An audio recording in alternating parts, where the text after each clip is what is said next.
Normalisht është kënaqësi për klubin tonë, sepse është hera e parë që zhvillohet një Superkupë në nivel të tillë, në dy shteteve Italisë dhe Shqipërisë. Mi pas fatin të dalim kampion në Tiranë, dhe do t'i përgëzoj gjithë lojtarët dhe stafin që në Florin këry. Dhe kënaqësia është e madhe sepse nuk përveç vetëm e Shkodër, por gjithë Shqipërinë. Dhe kënaqësia e dy si prapë është më e madhe se gjithmonë vllaznia akademia jonë është e para që merr pjesë në kështu lloj turnesh. Siç kemi kënë edhe për UEFA Champions League Youth League, kemi marrë pjesë për parë Shqipëni, 2 vite rresht.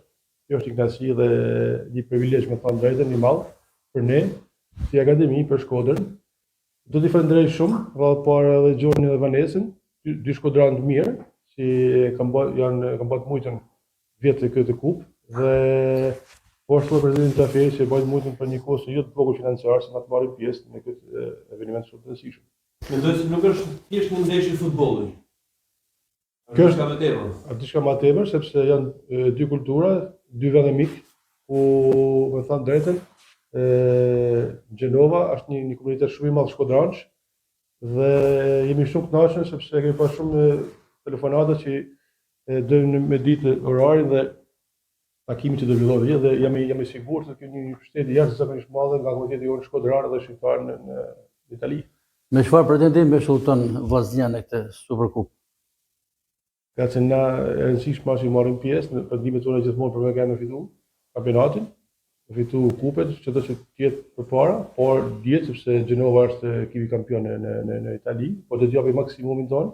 Është një vlerë e mirë, është për gjithë lojtarët e ri, dhe kapitani dhe shumë tjerë, që janë vëmendjen e shumë skautëve, por deri tani janë 1400 skautë kanë përgatitur për shikimin e kësaj ndeshje. Dhe është nësi dhe ku një në stacionet më prestigjioze Rajuno, kjo ndeshje do të transmetohet live.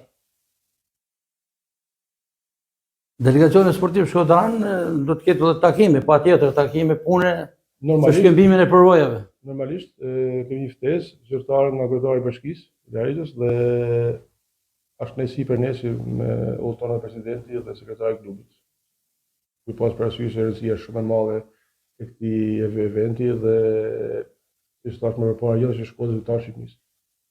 Thatë më herët që edhe çifti Shkodran, Basenka, Rangu Leka dhe Xhon Leka kanë merit jo pak kryesore në organizimin e këtij aktiviteti. Përpara janë dy shkodranë të mirë që kanë rajdi kanë këtu dhe çdo gjë që bëjnë për Shkodrën dhe i falenderoj shumë dhe nga ana e klubit që i bëjnë mujtën këtë aktivitet dhe aktivitetet tjerë që të vinë në vazhdim sepse këtë ditë besoj të bëhet edhe në qytetin tonë Shkodrës pak një gjysmëfinale ose një finale. Në të njëjtën kohë do të jenë pothuajse dy ndeshjet edhe Superkupa në Itali e U19 dhe vllaznia në Loro Boriçi me Vorën, patjetër emocione edhe për pjesën tjetër të kuçëbluve që janë në Itali. Normalisht janë emocione shumë të mëdha, shpresojmë shumë që vllaznia më fitojnë sepse kjo është kryesore se ne gjithë punojmë për ekipin e parë dhe vjen mirë se edhe në ekipin e parë, akademia jonë kemi 16 futbollistë të akademisë tonë. Dhe vjen mirë sepse ne përvojsojmë Shqipërinë edhe Shkodrën me vetëm sportistë bio, që janë 100% shkodran, dhe kjo është marrësia më e madhe e klubit. Nëse fat që ka shumë, do të kenë shumë skaut për nishin. Kjo është një trampolinë e mirë, besoj dhe një derë e hapur për gjithë futbollistët akademisë të vllaznive.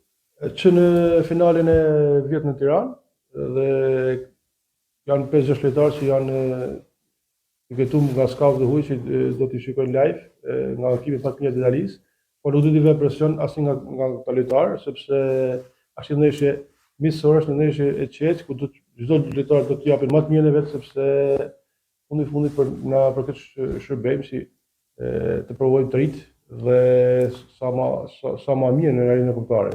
Ju siç e dini, Akademia Vllaznia ka shumë turnet jashtë, duke filluar në janar me ekipin U14, kemi ftesë nga Atletico Madrid, një super ekip më të mirë në Europë. Po ashtu kemi edhe U14 në Glasgow Rangers, Nottingham Forest U16 dhe U17 Udinese. Pra është një 3-4 muaj viti 2006 që Akademia Vllaznia do të ketë aktivitete ndërkombëtare shumë të rëndësishme. Mes atyre që do të vëzhgohen, patjetër është edhe kaplanit që kemi këtu, të thas pak më vonë.